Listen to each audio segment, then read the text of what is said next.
Hello everyone. In this module, we are going to study about heteronuclear NMR. Under that, we are going to concentrate on phosphorus 31 NMR and fluorine 19 NMR. Following that, we will study about two-dimensional NMR spectroscopy. Under that, we have to study about COSY and NOESY, followed by the last item, magnetic resonance imaging. This is what we have to study under the heading C13 NMR spectroscopy. So far, in the last 10 or 12 modules, we have concentrated mainly on proton and carbon-13 NMR spectroscopy, and we have seen that both the theory as well as principle holds good for both the spectrum, whereas the appearance and the mode of recording will be different. Apart from 1H and C13, today we are going to discuss about two different heteronuclear NMR spectroscopy. They are phosphorus 31 and fluorine 19 NMR. In this fluorine, when I say phosphorus 31 NMR, we have to think that it is a heteroatom whose natural abundance is 100%, meaning that it has got only one isotope. It has not got any other isotope other than phosphorus 31, and its spin quantum number is half. So when I say spin quantum number is half, so it is same as that of your proton NMR and carbon-13 NMR spectroscopy. The chemical shift range will be very, very high here. In this case, it is 0 to 700 ppm, whereas in the case of 1H NMR, we have seen that the scale is 0 to 20 delta, and in 13 NMR, it is carbon-13 NMR, it is 0 to 200 delta, whereas in phosphorus 31, the scale is very, very large. I think the largest that we have encountered in our syllabus, and it is between 0 to 700 ppm. Because the spin quantum number I is equal to half, the concept of 1H and C13 NMR holds good equally for the phosphorus 13 NMR also. As we have used TMS, that is tetramethylsilane, for 1H and C13, here the standard which we are going to use is phosphoric acid, that is H3PO4. Here the P is the standard, and with reference to this, we are going to measure the chemical shift of the phosphorus signals in the P13 NMR spectrum. And the radio frequency energy that we are going to use here is say roughly 50% as that of the proton NMR. In proton NMR, we use around 60 megahertz instrument, whereas here we have to use 24.3 megahertz instrument, and the magnetic field will be around 1.4 Tesla. This is the brief introduction and about the phosphorus 31 NMR spectroscopy. So whenever I say H3PO4, we have got other forms of it, acid. So the first one, this is hypophosphorus acid. This is H3PO2. And here, this phosphorus, it will couple with these two protons. Here also you should remember that N+1 rule holds good here. So whatever the number of atoms attached, directly attached to phosphorus, that +1. So here N will be 2. There are 2 hydrogens directly attached to phosphorus, and hence we are getting 2 + 1, that is 3. Hence we are going to get a triplet. Whereas this oxygen is also a heteroatom, but we have not usually observed the OH coupling with that of P. Even if the coupling takes place, it will be very, very small to resolve, and sometimes proton exchange reaction takes place. Because of that, this OH coupling is usually not seen. Even if it is seen, it will be very, very small to be resolved. In this case, this is phosphorus acid H3PO3, whereas here in this case, only one hydrogen is directly attached with the phosphorus, and hence we are going to get a doublet here, N+1. Here N is equal to 1, so 1 + 1 is 2, hence we are going to get a doublet here. And this is H3PO3, and this is phosphoric acid, or in general we call it as orthophosphoric acid, which is used as the standard or reference in the P13 NMR spectroscopy.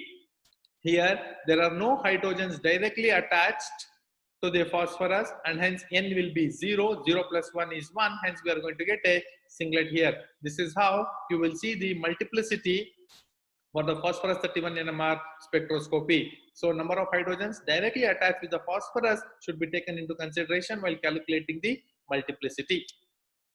Next, coming to fluorine 19 NMR spectroscopy. We know that fluorine 19, it is the natural isotope of fluorine, and whose natural abundance is 100%, which means to say that there is no any other isotope of F19. It is the whole and soul of fluorine. Here also the spin quantum number I is equal to half. That means the concept of 1H and C13 NMR spectroscopy holds good here also. Here the radio frequency energy will be roughly equal to that of the proton NMR. In proton NMR we use 60 megahertz, and here for F19 NMR we use 56.46 megahertz at 1.4 Tesla magnetic field, and hence the same type of coupling takes place that we have seen in 1H. The same type holds good for F19 also. With respect to the standard, we can use CFCl3 and CF3COOH. This is fluoro trichloromethane, and if CFCl3 is used, a signal is going to appear at 0 delta like that of our TMS, whereas if you use trifluoroacetic acid, you are going to get a singlet peak at 80 delta. So if you are seeing a 80 delta peak, then you should think that trifluoroacetic acid has been used as the reference standard in F19 NMR spectroscopy. Here the chemical shift range is same as that of the carbon 13, that is 0 to 200 delta.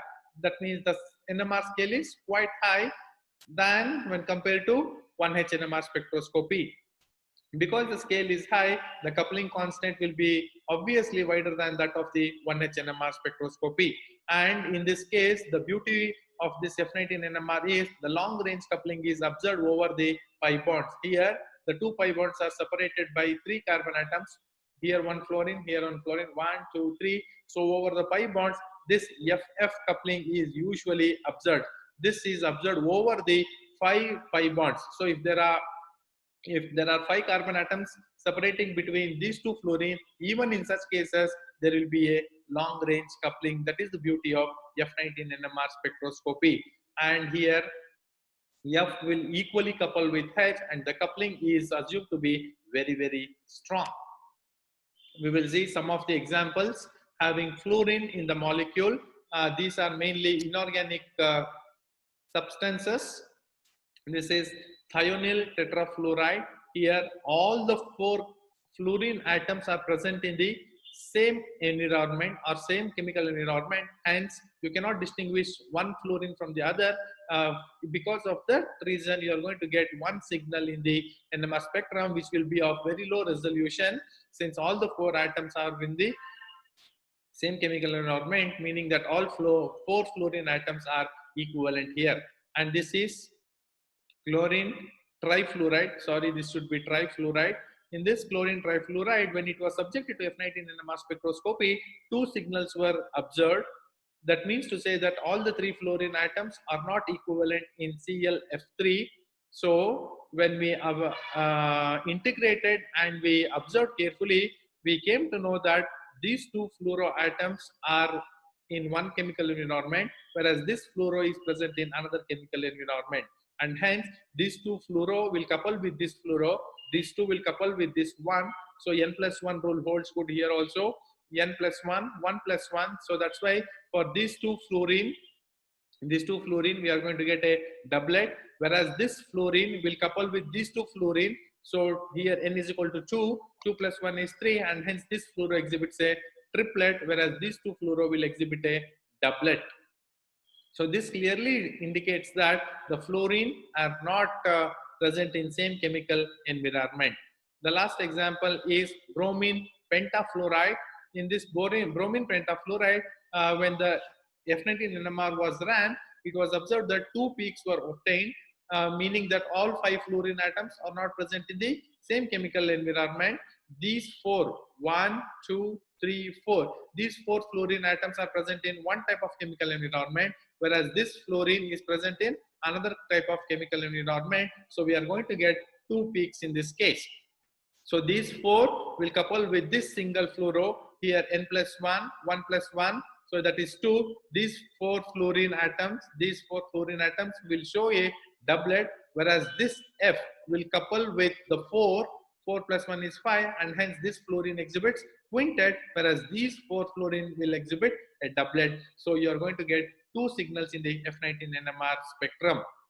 So these 2 have got 2 different type of signals, whereas this has got only one type of signal in the F19 NMR spectrum. Based on this, now we will try to solve some simple problems involving all the two spectroscopy techniques along with hydrogen, that is 1H NMR spectroscopy that we have studied so far. So the question is like this: sketch the 1H, P31 and F19 NMR spectra of. So the structures are given in the next slides. So whenever a question is asked like this, that is you have to involve H, phosphorus, that is P and F. All the three you have to consider in a molecule, and you have to sketch the NMR spectra.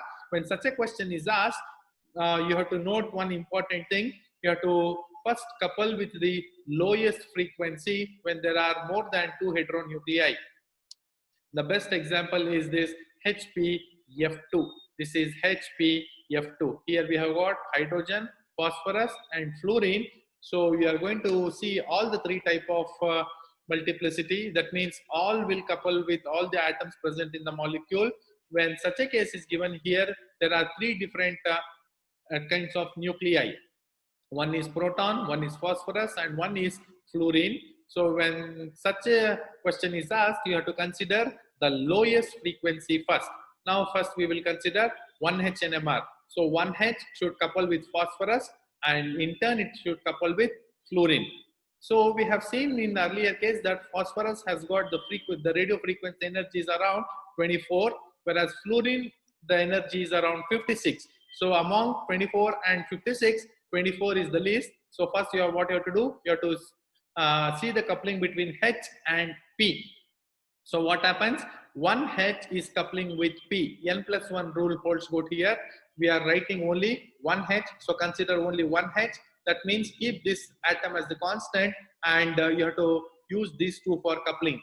First H couple with P. There is only one P. So 1 + 1 is 2. So you are going to get a doublet here. So this is the doublet. This 1 and 1. This is because of the HP coupling. And also now you must remember that these two lines, the doublet what we have got, this in turn will couple with the two fluorine atoms. So 2 + 1 is 3. So each doublet, each signal in the doublet will couple to give a triplet. So what we have got? We have got a doublet, we have got triplet. So we call it as doublet of triplets, and finally we are going to get 6 lines. 1, 2, 3, 4, 5, 6. This doublet is due to HP, and this 6 lines is due to 2 fluorine atoms. There are 2 fluorine atoms. 2 + 1 is 3. So each signal in the doublet will give a or will split into triplet. So doublet of triplet, doublet of triplet. That means you are going to get 6 lines in the 1H NMR spectrum. So 1H NMR spectrum is run at 60 megahertz. Now we will move to P31. So when we are moving to P31, keep this P as constant, then use H and F. So first what you have to do, use the lowest coupling frequency. So among H and F, H has got 60 megahertz, F has got 56 megahertz, roughly 56 megahertz. So among 60 and 56, 56 is the least. So what you have to do, P you couple with F first. So 1 P is there, 1 P is coupling with 2 F. So 2 + 1 is 3. You are going to get a triplet here. 1, 2, 3. See here, 1, 2, 3. You are going to get a triplet first because of the PF coupling. Now each signal in the triplet you have to couple with the hydrogen, because you are keeping P as constant, because you are doing P31 NMR. Keep P as the constant. So we have coupled already with the fluorine. The rest is only hydrogen. There is only one hydrogen. 1 + 1 is 2. That is, you are going to get a doublet. So each signal in the triplet will then split into a doublet. So this is called, see here, 1, 2, 3 triplet. And each triplet, each signal in the triplet is splitted into 2. It is called triplet of doublet. Here also you are going to get ultimately 6 lines. 1, 2, 3, 4, 5, 6. So finally you are going to get 6 signals in the P13 NMR spectrum. So H we have finished, P we have finished. Next we have to move for fluorine 19. That means these 2 F you keep it as constant. Use this P and H. Among P and H, P is having radio frequency energy of around 24 megahertz, whereas hydrogen is having radio frequency energy of around 60 megahertz. So among 24 and 60, 24 is the least. So first couple with this P and F. We are doing F19, so keep F as constant. These two F will couple with only one P. 1 plus 1 is 2. You are going to get a doublet here. This doublet is due to PF coupling. Now this doublet will couple with hydrogen. How many hydrogens are there? There is only one hydrogen. So only one H. 1 plus 1 is 2. That means each line in the doublet you are going to get splitted into two peaks. So it is called doublet of doublet. So finally you are going to get 4 lines. So once couple with P to F, and each line in the doublet will couple with hydrogen. There is only one hydrogen, so 1 plus 1 is 2, and hence you are going to get doublet. So this is doublet of doublet, doublet of doublet. Finally you are going to get 4 lines in the F19 NMR spectrum. This is about a simple molecule HPF2. Now the second example, we will move to a somewhat complicated problem. This is PCH3 twice, CFF and CH3. So the same question, we have to sketch the 1H, P31 and F19 NMR spectrum of this molecule. First, we will consider the hydrogen. Hydrogen is 60 megahertz. So where we have hydrogen here and we have hydrogen here. So you are going to get 2 signals in the 1H NMR. We will see what those signals are. So first we will consider this. Now we are doing 1H NMR. When we are doing 1H NMR, keep these hydrogens as constant. So couple with the phosphorus first and then fluorine. Why? Because phosphorus is only 24 megahertz, fluorine is 56 megahertz. So the smallest is 24. So first we will couple with P. So what we are going to get? Keep these hydrogens as constant. These two H are present in same environment, so it will not appear as different. So they both are single. Now this H will couple with P. Only one P. 1 plus 1 is 2. That's why you are going to get a doublet here. See the doublets? These two are the doublets here. Now the 2 lines in the doublet will couple with F. How many F are there? There are 2 Fs. So 2 plus 1 is 3. We're going to get a triplet. So each signal in the doublet will couple and split into 3 lines. So finally you are going to get 6 lines, and it is called doublet of triplet. See here, these two are the doublets, and each doublet is splitting into a triplet. So it is called doublet of triplet, doublet of triplet. Finally you are going to get 6 lines in the 1H NMR spectrum. Now you can ask why we are not considering this methyl group.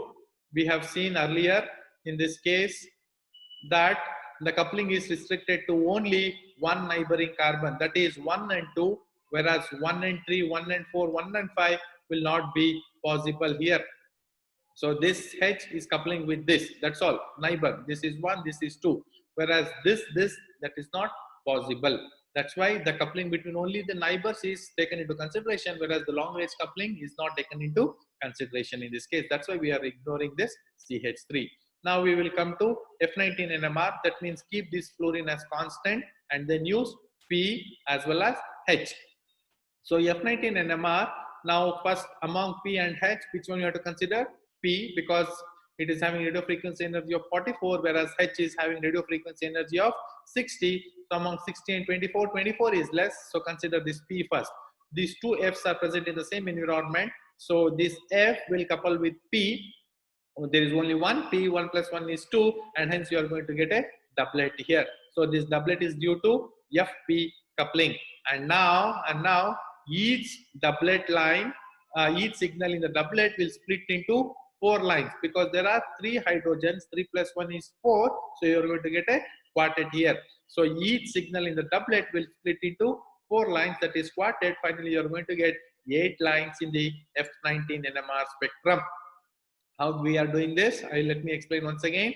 These two F will couple with only one P. 1 plus 1 is 2. So you are going to get 2 signals, that is doublet here. Now this P will interact or couple with 3 hydrogens. So 3 plus 1 is 4. That means you are going to get a quartet here. Doublet of quartet. Finally, you are getting 8 lines in the F19 NMR spectrum. Finally, we have to go for the phosphorus 31 NMR. So here keep this phosphorus as constant, couple with F and H. Among F and H, F is 56, whereas H is 60. the smallest is 56, go for the F coupling. So here the signal of P31 is split into 3 lines. You are going to get a triplet first because there are 2 fluorines. 2 plus 1 is 3. So you are going to get a triplet. Triplet is due to FP or PF coupling. Now each line in the triplet would be split into 4 lines by this methyl. See here, this methyl is taken into consideration now because this F is near to this CH3, whereas this CH3 is far away. We will see what happens later. Now this FP will give a triplet first, and now each triplet will give rise to 4 lines, that is quartet. Why quartet? There are 3 hydrogens, 3 plus 1 is 4. You are going to get 12 lines. So 3, 1, 2, 3. Each line in the triplet, that is each line will give a quartet. 4, 4, 4. You are going to get 8 lines.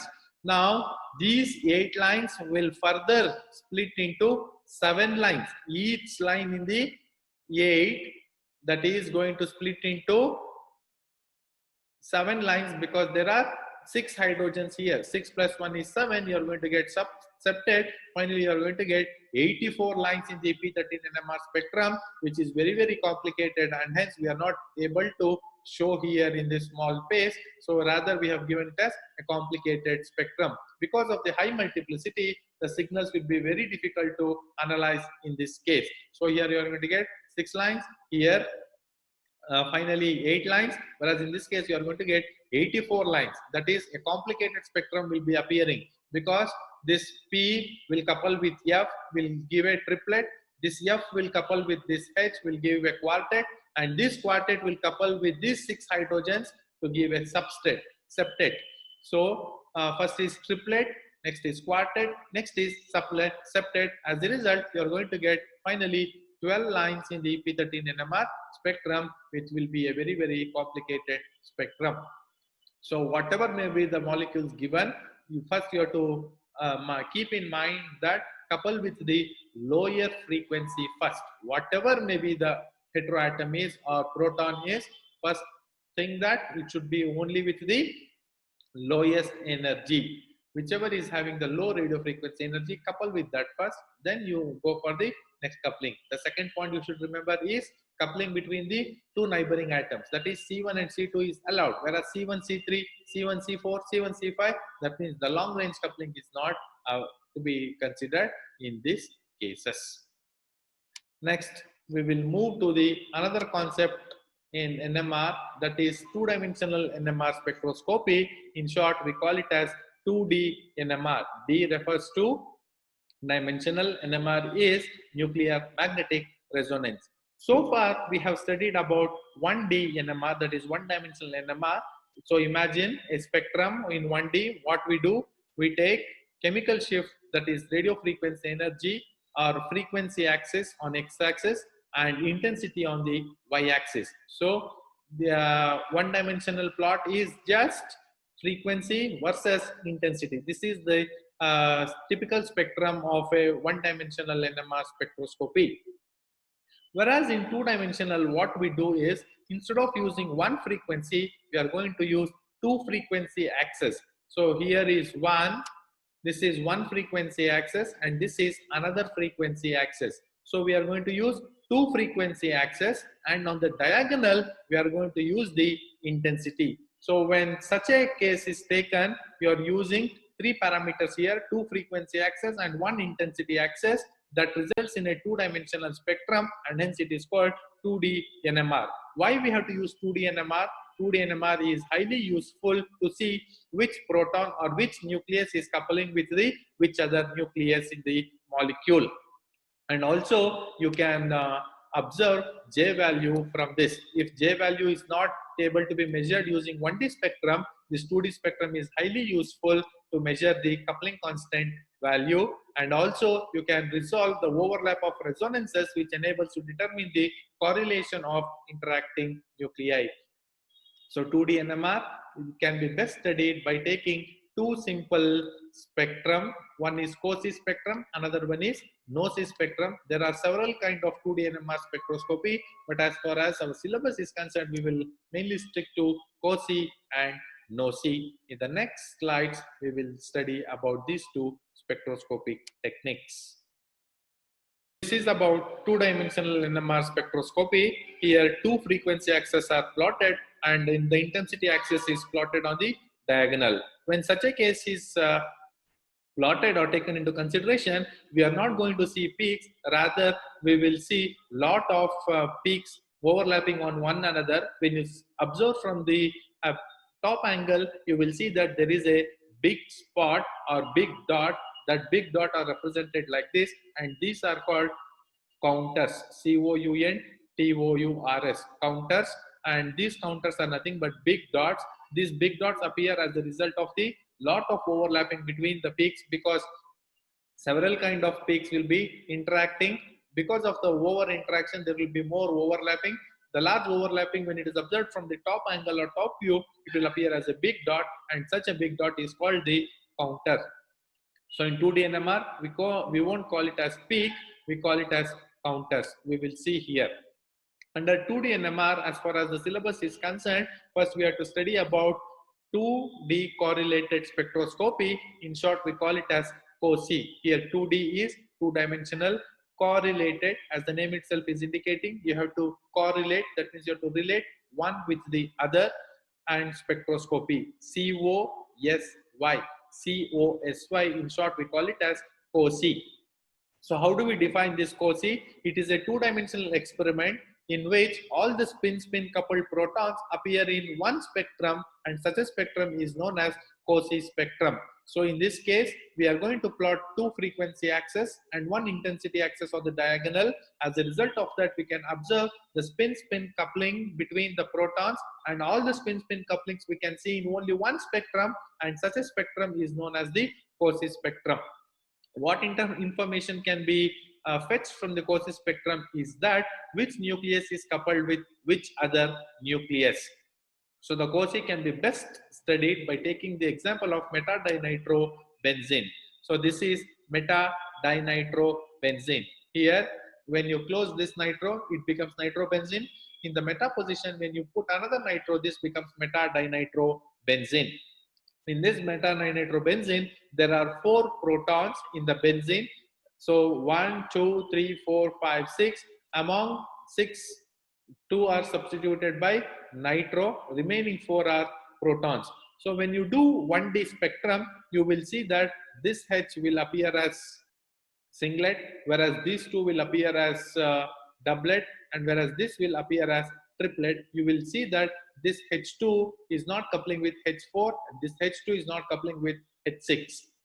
That is what is the usual observation when we do 1D NMR spectroscopy. Whereas the main advantage of this 2D NMR spectroscopy is that you will see in the case of meta-dinitrobenzene that this H2 is coupling with H4, H2 is coupling with H6. That is clearly evident from the COSY spectrum. We will see how it is. So this is meta-dinitrobenzene. Now this is H2, H4, H5 and H6. Here the two frequency axes, one is called F1, another one is called F2. These two frequency axes are plotted like this, and there will be a diagonal axis, and this diagonal axis is the intensity axis. This is the diagonal intensity axis. F1 and F2 are the two frequency axes. Here on both the frequency axis, we will plot only the proton NMR spectrum. So in COSY, we will see that which proton is coupled to which other proton. Only proton-proton coupling we are going to observe in this case. So this H2, because it is coupling with H4 and H6, how we will see? So there are two n+1 rule holds good here. 2 + 1 is 3. That's why you are going to get a triplet here for H2. H2, you will get a triplet, and here H2, you will get a triplet. Now coming to H4 and H6. H4 will couple with H5.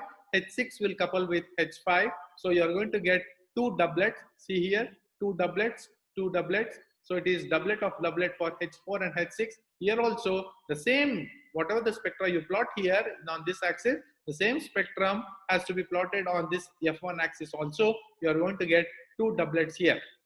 Another one is H5.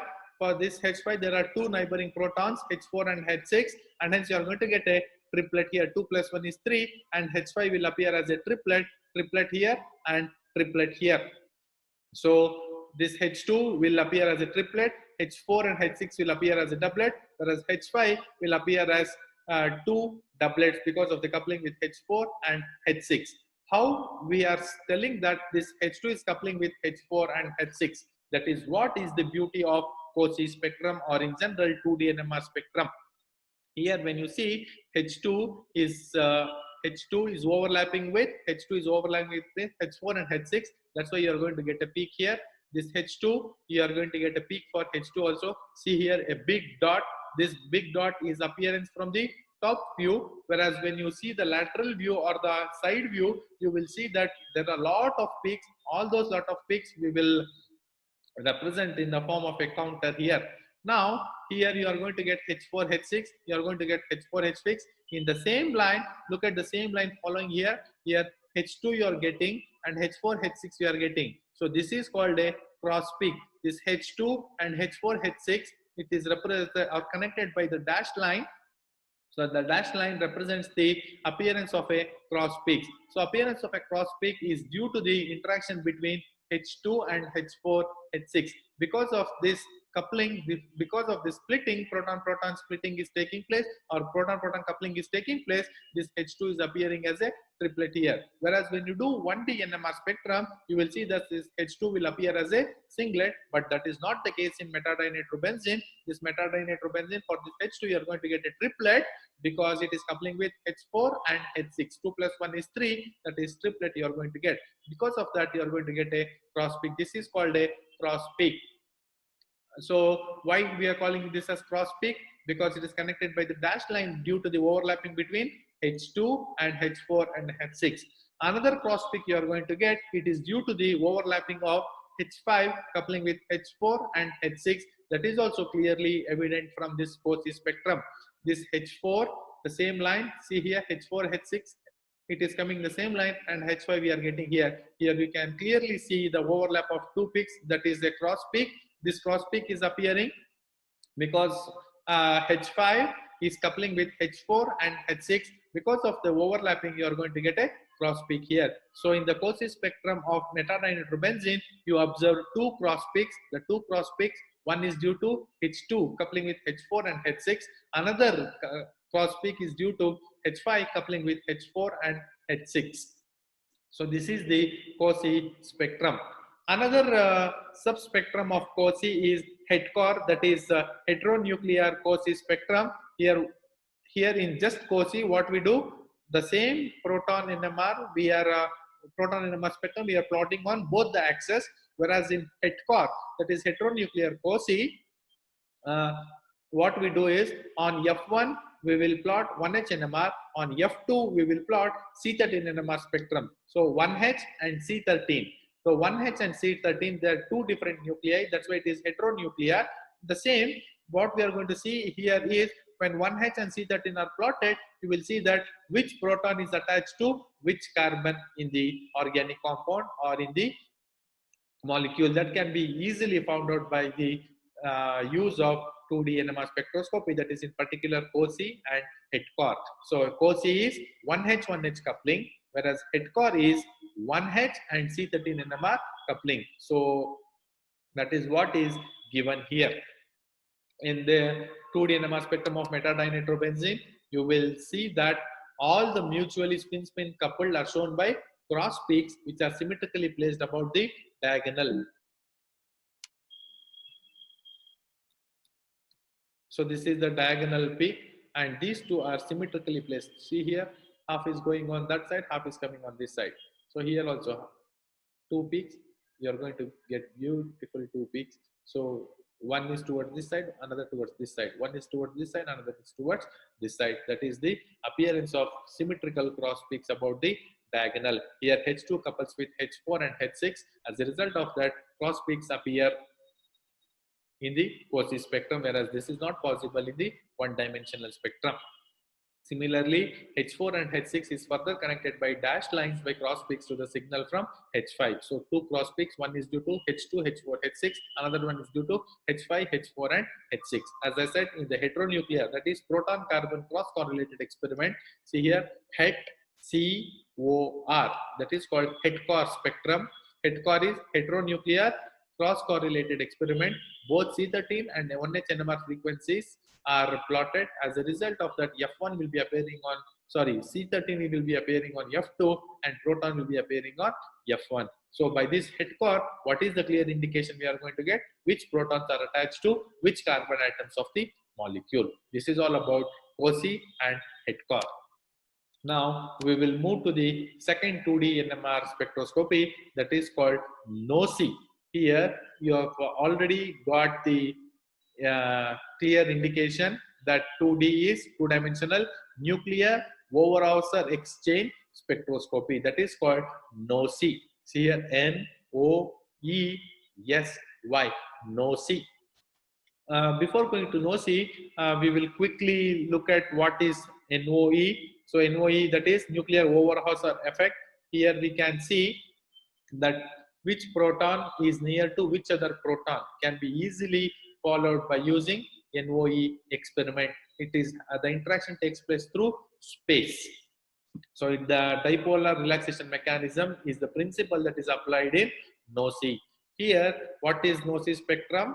A two-dimensional spectrum which records all the proton-proton nuclear Overhauser exchanges. Overhauser is the name of the scientist who discovered the NOE effect, and the same effect has been studied in two-dimensional way, and that's why it is called 2D NOESY or NOESY in simple. So in a single experiment, in a molecule, you will see that which proton is nuclear Hauser exchanges with which other proton through space. So what is the important application of NOESY is that you can find out the geometry of the molecules. We will study NOESY by taking beta butyrolactone as the example. So lactone, it is a cyclic ester. Butyr, that means but, that is the base 4 carbon atoms. 1, 2, 3, 4 carbon atoms, and this is beta butyrolactone, because in the beta position you have got the lactone ring. Here what we do is on both F1 and F2, here also any 2D NMR, you have to think that there will be two frequency axes and one diagonal intensity axis. So here on F1, this is F1 and this is F2. On both F1 and F2, you will plot the 1H NMR spectrum, and on the diagonal, you will see the intensity. Here also, we are going to see proton-proton interaction in the molecule through space, that is called NOE effect. But NOE effect we are seeing in two-dimensional, that's why it is called NOESY. In this beta butyrolactone, you will see that there are 4 kinds of proton. One is CH3 proton. This is H labeled as H2. This is H3 and H4. Here is a methylene group and here is a methyl group and one hydrogen. So 1, 2, 3, 4. You will see that there is an interaction between 3 and 4, 1 and 2, and 1 and 3. So this 1 and 3 is through space, and this interaction cannot be seen in 1D spectrum, whereas in the 2D spectrum, that is NOESY, you will clearly see that because of the small space between CH3 and H, you will also have to remember that the NOE is applicable only when the two atoms or group of atoms are within 3.5 angstroms. If it is more than 3 or 3.5 angstroms, the NOE effect falls off. So here you can clearly see that H1 and H2, they both are coupling with each other. That's why you will see a cross peaks. So this is 1, this is 2. So 1, 2, 1, 2, 3, 4. Here 1, 2, 3, 4. The same spectrum, whatever you have plotted on F1, the same NMR spectrum, proton NMR spectrum has to be plotted on F2 also. So in the region of overlap between 1 and 2, there appears a cross peaks indicating that this 1 and 2 are interacting with each other. Another one is between, see here, H2 and H4. H2 and H4 through space, the interaction is taking place. As a result of that, you will see a cross peak. And another one is H3 and 4. This H3 and H4, they both are interacting through space. That's why you are going to get a cross peak. And the last one is H1 and H3. It is through space. These two are interacting. That's why you are going to get a small peak here. And the multiplicity, you can see CH3 will get a singlet, whereas CH2 you will get a quartet. C3 and sorry H3 and H4, you will get doublet, because a doublet of doublet you should get, because both the hydrogens are present in different chemical environment. So by this you can see that whether the two protons are present in cis configuration or trans configuration, and hence NOESY spectrum is highly useful for predicting the geometry of the molecule. So you are going to get importantly 4 cross peaks. One is due to H1 and H2, another one is H1 H3, next is H3 H4, and the last one is due to H2 and H4. Simple: H1 H2, H3 H4, H1 H3 H2 and H4. All the 4 are interacting equally with one another, and this is not seen in the case of 1D spectrum. This interaction is taking place through space. Through space means it is due to NOE effect, that is relaxation mechanism, and we are plotting that, or we are seeing that in the form of 2D spectrum. That's why it is called 2D NMR spectroscopy, and this is particularly NOESY spectrum, and the explanation of that is given here. So the methyl proton, it resonates at 1.5 delta, whereas H2 resonates at 4.5 delta. H3 and H4 resonate at 3.1 and 3.6 ppm respectively, or delta respectively. So the cross peaks due to H1 and H2 appears because the interaction is taking place through space due to their close proximity. That is what is the condition of NOE. The distance should be between 3 to 3.5. If it is more, the NOE effect eventually falls off. The second cross peak is due to H3 and H4, and these two are geminal protons. And the interaction, there is a strong interaction that is taking place through space. Finally, there will be a weak cross peak between C1 and that is H1 and H3, and they are also sufficiently close, but they interact weakly through space. As a result of that, you are going to get a very small or weak cross peak in the 2D NMR spectrum of NOESY. So also you should remember that the NOE is due to mutual dipolar relaxation of protons, and this effect falls off with 1 by r to the power of -6, where r is the distance between the two protons, giving rise to the cross peaks. That is, if it is between large cross peaks appear if the distance is between 2 to 2.5. The medium cross peaks if the distance is between the two protons is 2 to 3, and you're going to get weak cross peaks or small cross peaks if the distance is between 2 to 5. That means as the distance increases, the cross peaks become very, very diminished. So the intensity of NOE cross peaks decreases as the internuclear distance between the protons increases. They both are inversely proportional. NOE is more when the distance between the two protons is more. The NOE is less when the distance between the protons is more. So they both are inversely proportional, and this is all about NOESY. The last aspect that you have to learn is MRI, that is magnetic resonance imaging. You must have come across already in your lifetime. If you meet an accident, or if you have got some problem, or your friends, family, you will immediately go to, if you have a fracture, you will immediately go to X-ray technician, who will say that MRI has to be done. What is this MRI? What mechanism or what principle holds good there? It is the NMR phenomenon. That's why it is called magnetic resonance imaging. Why magnetic?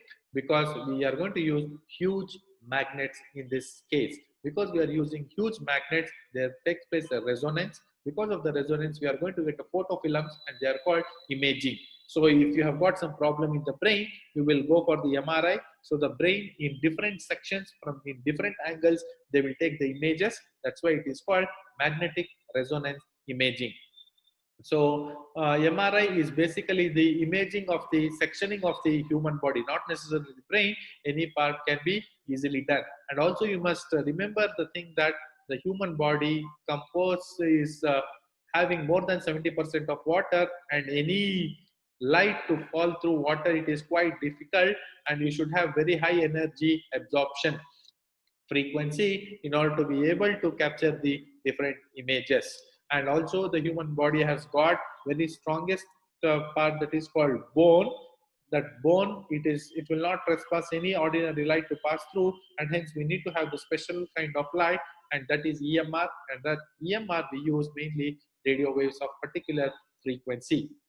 This MRI, it is also called by different different names called zeomatography or tomography.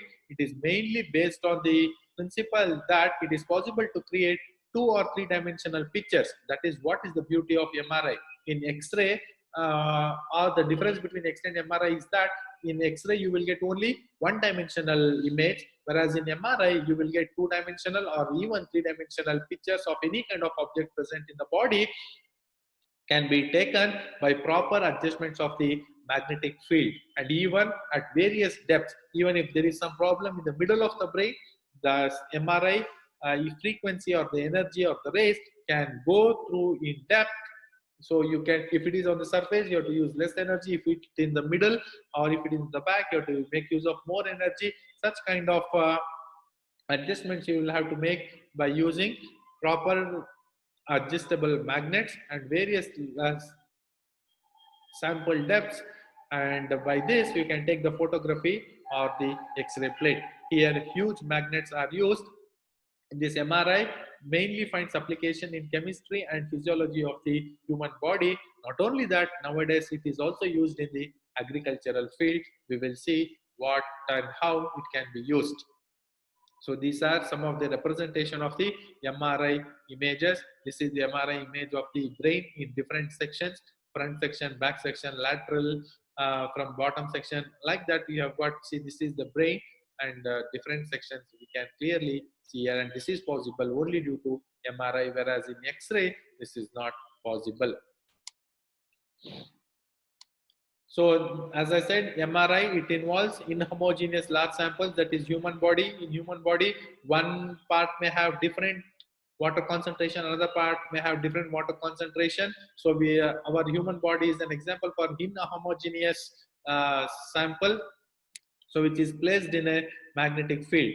The applied magnetic fields are also inhomogeneous, so that different parts of the body experience different kind of fields, and hence we will have different resonant frequencies. So by taking the profiles from different directions achieved by altering the directions of the magnetic field and linear field gradients, the images of the object from different angles can be easily obtained. Whereas in X-ray, in one experiment, you cannot take the pictures from different angles, whereas in MRI, once you subject to MRI or any person is subjected to MRI study, so at the same time you can have different images from different angles by varying the energy as well as the huge magnets. Then the obtained images are processed and stored in computer to obtain 2D or 3D images. So if you cannot come to a conclusion anything using 2D image, then you can go for 3D images also using MRI. So what are the advantages of MRI? As I said, MRI is superior to existing imaging techniques like X-ray or some other techniques, because MRI, we can go for 2D or 3D images, different angles at one shot. We can do that very, very easily. And this MRI, it uses very, very low frequencies as compared to X-rays. X-rays are highly energetic, whereas in MRI, the irradiations or the rays that we are going to use are of less energy, and hence they are less harmful to the human body, and the time consumption is very, very less. Using the minimum amount of time, you can take maximum number of pictures or maximum number of profiles that we can take for further analysis. These are the 3 main advantages of MRI over other techniques. Then what are the applications of MRI? So it finds mainly application in to see whether metabolic functions are taking place properly in the body or not, because including the brain. Sometimes when you're not using, the cells will be at rest, whereas when you're using the brain, the cells will be very, very active. So active cells and the resting cells, there will be different frequencies. So based on seeing the frequencies, we can see whether the metabolism is taking place properly or not in the body. And also you can control the motion of the blood flow, because if in a normal human person there will be a constant blood flow, that means the sample is oxygenated. Whereas if the blood flow is not proper, we can think that the oxygen supply is not proper to the body, and hence the blood will be deoxygenated. So how you can distinguish between oxygenated and deoxygenated blood is by using MRI, because oxygenated blood will give different signals from the deoxygenated signals or deoxygenated cells or blood. So by seeing the different signals, you can see that there are both oxygenated and deoxygenated cells, and the doctors can eventually diagnose properly and give proper medicine so that he or she can save the life of the patient very, very easily. This MRI also finds application in agriculture. That is the beauty of MRI. So how it is used in agriculture, in that in finding out the distribution of water, oil, nature of binding of water to the soil, the germination process, these all can be investigated by using MRI.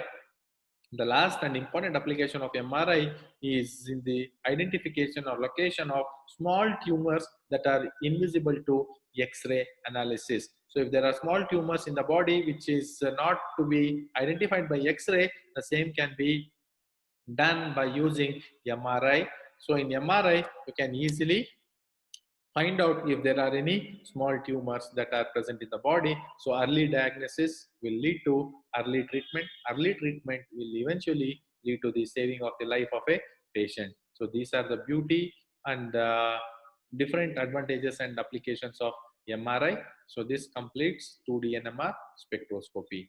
Thank you very much.